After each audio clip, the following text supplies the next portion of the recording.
teachers of Reddit, what is the most depressing thing a student has told you about their home life? I don't want to give out too many details, but I've had to fill out 4 CPS reports in my 4 years of teaching. 3 for students that either confided in me or had signs that they were being physically abused, and 1 that was sexual abuse from the child's father. It's honestly the worst part of the job, having to hear and see just the awfulness some kids have to go through. Last year I was student teaching, and I had to call the whole week after I was so sad for my student. It was awful. At the end of my term the student said, "I wish you were my mommy." It broke my heart. I had a girl playing with something while sitting at the carpet, rolling it back and forth and putting it in her mouth and taking it out and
kid didn't sleep after that. I teach in quite a deprived area. We give out free toast in the mornings and bread throughout the day for this exact reason. The true number of children who go without food in a developed country is depressing. Edit. Just to clarify, I teach in the UK. Completely different crap hole to the US. It's horrifying and shameful. Had one young man who had strange round markings on his arms I couldn't figure out. Looked little bit like vaccine scars. Figured maybe some scarification thing from his culture I didn't know about. Live in a melting pot country. We had a pretty good relationship. So I asked him. Nope. Cigarette burns from when he was a baby that had grown up with him. Who the fuck looks at a child and decides to put their smoke out on them? Fucking pricks. I was at a skate park when I was about 8 or 9 and some dude put his cigarette out on my arm. When the older kids at the park found out, they took me to his house to make sure it was the dude, then punched the F out of him. Some people are just dicks for literally no reason to kids. Glad to hear those kids stood up for you. Skate kids usually seem to have a decent moral compass and definitely mad camaraderie. Not a teacher but a student. I was absent a lot, but always handed him an excuse note the next day. One day he came to me with all of them and told me that none of the signatures matched and therefore had to be forged somehow. I told him it was because sometimes my mom was really tired when I get her to sign it. In reality, sometimes she was too high to hold a pen and could barely scratch her name for me. Anyway, by the end of the school year it was very obvious to all my teachers that my mother had a drug problem. And when he took his proof to the office, they informed him that my mother had called in every one of my absences. He apologized the next day. His parents would only give him a pillow and blankets for his bed if he had all A's. I contacted the school counselor and it was true, along with the fact that all of the food was locked away and he was only given specific amounts per day. Per DCFS this was not considered abuse. I made a deal with him that as long as he was doing his best, his grade would never drop below an A. He teared up. The best I could tell, he only had 2 sets of clothing that he rotated every other day. Sadly, that's also true for me and many of my mates. But yeah, it's not as depressing because we're from a rural area in third world country. Some of my friends, under 18, are married, have babies. Some go to work in different states and countries to work for low wage, less than $8 per day, and leave school altogether. Not my stories but my mother's. She is a retired teacher in a poor country. Her list of horror stories that broke her heart over the years. She is my hero. Girl being forced to marry at 14.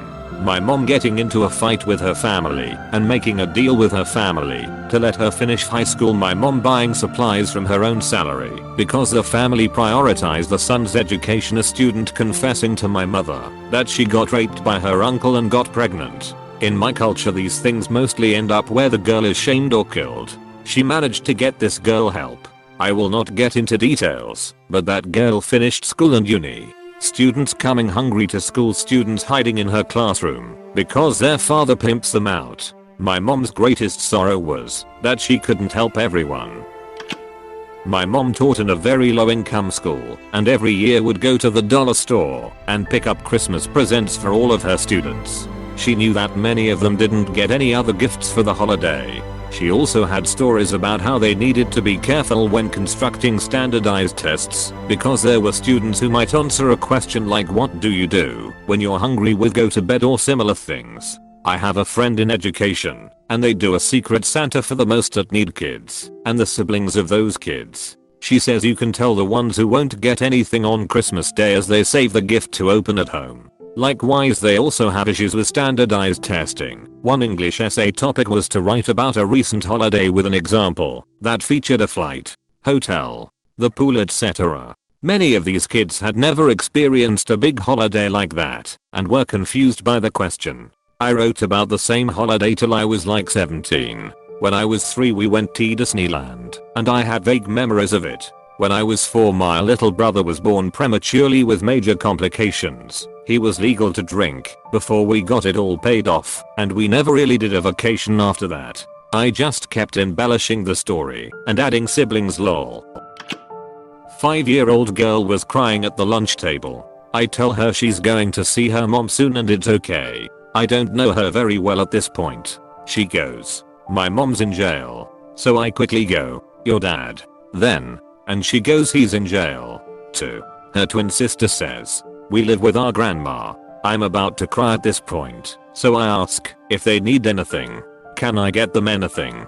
They ask for candy. I always carry caramels in my purse because these are safe candies and the kids love them and know I have them. I gave them each a handful of caramels and sat with them until their grandma came an hour later. We colored together. They each saved caramels for their grandma. I'll never forget those 2 little girls. Christ, I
around me. I will always be accepting of others and never judge. It makes me comfortable when others are comfortable.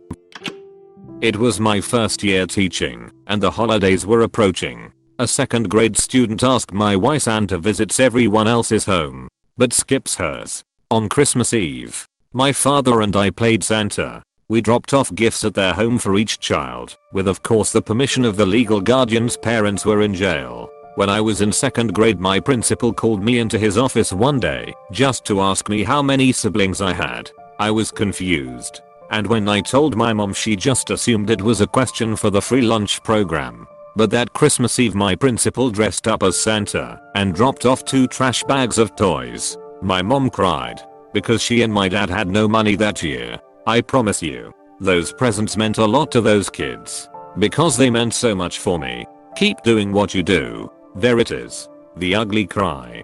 Kids need not just teachers like that, but also leaders like that. Every week, I'd let students earn raffle tickets which would potentially allow them to choose a prize, such as bringing in a show and tell or picking a prize from my treasure chest. Anyways, one day, a student brings in her favorite doll. This leads all the girls to start talking about their favorite dolls. One student privately tells me that she never had a doll before. This made sense because the child was homeless, wore the same dirty outfit nearly every day, often stole from teachers and classmates because she became adapted to survival of the fittest mode, and her parents were out of the picture. That night I went to Toys R Us right after school. The next week I made sure this girl won a prize and stocked my treasure chest with a brand new teacher and student Barbie set. Well, this child picked the Barbie right away. The most touching part about this story was when she asked if she could show and tell her new Barbie. I said sure. At the beginning of her show, until she introduced the student Barbie as her name and the teacher Barbie as being my name. I was so touched. This is honestly so sweet, poor girl. I'm glad teachers like you exist. The impact on the child is huge. A few weeks ago one of my online kids had a band-aid on her left temple, so I asked what happened. She said my mom was angry with me and threw a pencil, and it stuck in my head with blood. In 5th grade some kid accidentally stuck a Ticonderoga pencil in my pinky, and I still have a very faint scar, like a little slightly darker spot. Not a teacher, but I remember from high school, I told a friend I was proud of him for his work outside of school. He teared up and thanked me because he hadn't been told someone was proud of him. I imagine that he couldn't remember another time. Also his dad was a real D to him, so it's possible he'd never been told that before. That hit me right in the feels, and I don't think I'll ever forget that. Good on you. Sometimes people just need to hear something positive, because all else feels impossible. At the beginning of the year, I have my students write me letters about their life. This year, a student wrote about her dad committing suicide in July. Last year, I had a student's dad die from COVID. That was really sad. Sometimes, I think my kid has a sad home life, but they're actually not sad about it. Like I had a homeless girl a few years ago that was always positive and joking. Or this year I had a kid tell me that he didn't mind going into foster care because the woman at his house makes bomb quesadillas. Was quite confused by your comment until I remembered how school years work. I was even more confused because I forgot the school system in the northern hemisphere doesn't start in February.